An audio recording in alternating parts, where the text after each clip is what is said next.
పెద్దపల్లి జిల్లాకు సంబంధించి ఈరోజు ప్రధాన వార్తలు చూసుకున్నట్లయితే భారత సరిహద్దులో నెలకొన్న పరిస్థితుల నేపథ్యంలో ఆపరేషన్ సింధూర్లో భాగంగా రామగుండం పోలీస్ కమిషనరేట్ పరిధిలో పోలీసులు విస్తృతంగా తనిఖీలు చేశారు. గోదావరిఖని ఏసీపీ మర్తా రమేష్ అలాగే Godavarikhani one town CI Indrasena Reddy ఆధ్వర్యంలో పోలీసులు విస్తృత స్థాయిలో తనిఖీలు చేశారు. గోదావరిఖనిలో ఉన్నటువంటి గోదావరిఖని బస్టాండ్ అలాగే Ramagundam medical college, Singareni area hospital అలాగే దాంతో పాటుగా ప్రధాన కూడలైనటువంటి Lakshminagar, Tilak Nagar, five incline area వంటి ప్రధాన కూడలలో ఉన్నటువంటి పలు ప్రాంతాల్లో కూడా పోలీసులు విస్తృతంగా తనిఖీలు చేశారు. ప్రయాణికులకు ఉన్నటువంటి తీసుకెళ్తున్నటువంటి బ్యాగులను కూడా పోలీసులు విస్తృతంగా తనిఖీలు చేశారు. ఈ సందర్భంగా ఏసీపీ మర్తా రమేష్ మాట్లాడుతూ భారత సరిహద్దులు నెలకొన్న పరిస్థితుల నేపథ్యంలో ప్రజలంతా కూడా అప్రమత్తంగా ఉండాలి. పోలీసులు ఎలాంటి పరిస్థితులైనా ఎదుర్కోవడానికి సిద్ధంగా ఉన్నారు కాబట్టి ప్రజలు ఎవరు కూడా భయాందోళనకు గురి కావాల్సిన అవసరం లేదంటూ కూడా ధైర్యంగా ఉండాలంటూ కూడా ఈ సందర్భంగా ఏసీపీ రమేష్ వెల్లడించారు. అంతేకాకుండా అనుమానిత వ్యక్తులు ఎవరైనా కనిపిస్తే కనుక తప్పకుండా సమీపంలో ఉన్న పోలీస్ స్టేషన్లో సమాచారం అందించాలి. అంతేకాకుండా పురాతన వాహనాలు కావచ్చు,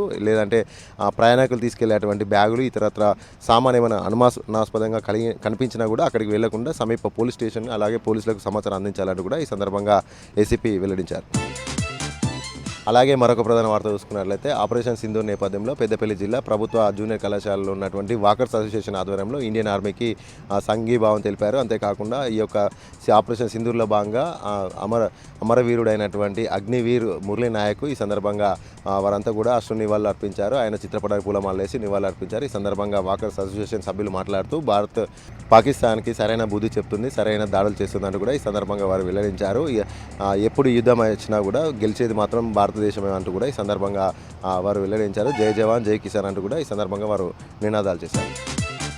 ఒక ప్రధాన వార్త చూసుకున్నట్లయితే ఇండియన్ ఆర్మీకి మద్దతుగా సంఘీభావం తెలుపుతూ పెద్ద ఎత్తున కూడా సింగరేణి పరిధి రామగుండం రీజియన్ 1 పరిధిలో ఉన్నటువంటి టూ ఇంక్లైన్ బొగ్గు గనిలో సింగరేణి కార్మికులు అలాగే కార్మిక సంఘాల నాయకుల ఆధ్వర్యంలో పెద్ద ఎత్తున కూడా ర్యాలీ నిర్వహించారు. బొగ్గు గని ఆవరణలో కార్మికులంతా కూడా ర్యాలీ చేపట్టారు. ఈ సందర్భంగా జై జవాన్ జై కిసాన్ అంటూ కూడా నినాదాలు చేశారు. అంతేకాకుండా చనిపోయినటువంటి అగ్నివీర్ మురళీ నాయక్ ఈ సందర్భంగా వారు నివాళులు అర్పించారు. ఈ సందర్భంగా కార్మికులు మాట్లాడుతూ భారతదేశం పాక్ సైనిక సవాళ్ళపైన దాడి చేస్తుంటే పాక్ మాత్రం భారతదేశ సరిహద్దు గ్రామాల అమాయకులపైన దాడులు చేస్తుందంటూ కూడా వక్రబుద్ధి చూపిస్తున్నటువంటి పాకిస్తాన్కి భారతదేశం సరైన గుణపాఠం చెప్తుందంటూ కూడా ఇండియన్ ఆర్మీకి కార్మికులంతా కూడా మద్దతు తెలుపుతున్నట్టుగా కార్మికులంతా కూడా వెల్లడించారు.